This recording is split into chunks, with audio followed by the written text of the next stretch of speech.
Legends of flying, blood-sucking horrors have haunted the night across Southeast Asia for centuries, but none are more terrifying than the Penanggalan. In today's video, we'll dive into the origins and a chilling tale of this fearsome creature. Welcome back to Whispers of the Forgotten, where we dive into the darkest corners of folklore and mythology from around the world. Today we're taking you to Southeast Asia, specifically Malaysia and Indonesia, to talk about one of the most horrifying creatures in local mythology, the Penanggalan. Now, this isn't your average ghost or spirit story.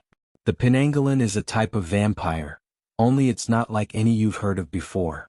By day it's a seemingly ordinary woman, but by night things get gruesome.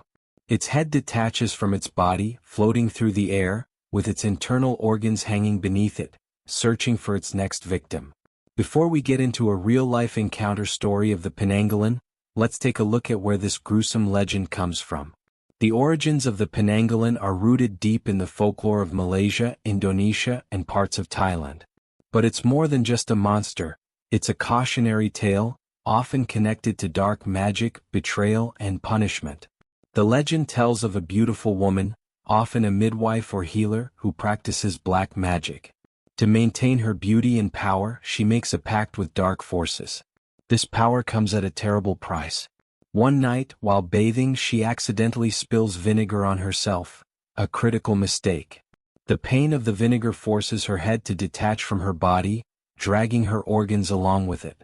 From that moment on, she's cursed to become the Penanggalan, doomed to hunt for blood, particularly from newborns and pregnant women. But it's not just a physical transformation. Her detachment from humanity becomes complete as she lives in secrecy, hiding her body during the day and hunting at night. At night, the Penanggalan floats through the villages, silently searching for victims. It preys on pregnant women and the blood of newborns. Once it finds a house, it uses its long, snake-like tongue to suck the blood of the sleeping. The only hint of its presence? A faint, fishy smell in the air. By sunrise, the Penanggalan must return to its hidden body. But if anyone finds her headless form and destroys it while she's out hunting, she will be trapped in her monstrous state forever. One such legend tells the story of a small village in Malaysia.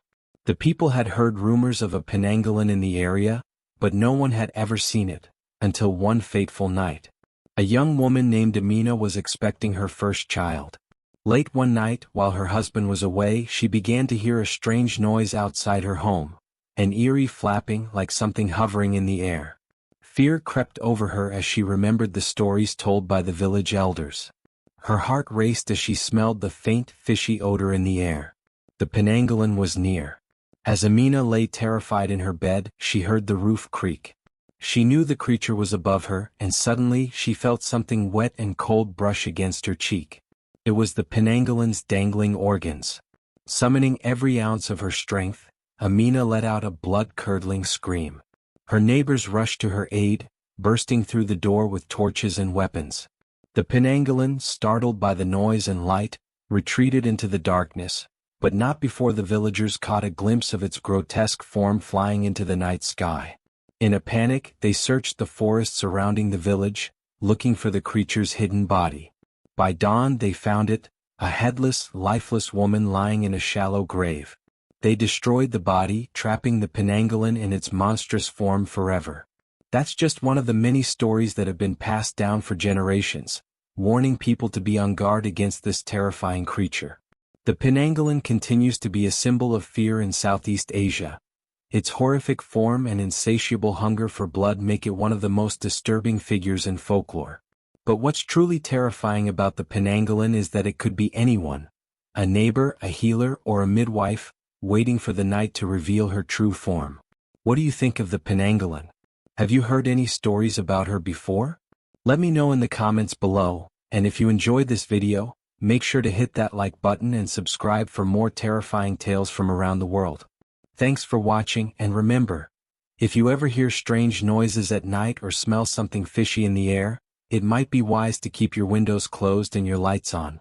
See you in the next video, if you dare.